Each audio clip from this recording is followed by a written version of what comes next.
Isang lalaki ang naaresto ng Manila Police District matapos umanong magpaputok ng baril habang sinasalubong ang bagong taon sa Tondo, Maynila. Ayon sa pulisya, mabilis na rumesponde ang mga tauhan ng PNP bandang 2:00 ng madaling araw ng Enero 1 sa kasalukuyang taon sa Santa Fe Street, Barangay 188 kung saan nadakip ang suspect na si Joshua San Ramon.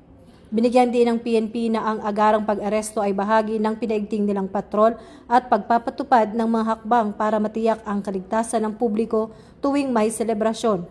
Patuloy rin ang paalala ng PNP sa publiko na iwasan ang ilegal at delikadong gawain tulad ng indiscriminate firing upang mapanatili ang kapayapaan at kaayusan sa komunidad. Ito ang bagong PNP para sa bagong Pilipinas, serbisyong mabilis, tapat at nararamdaman.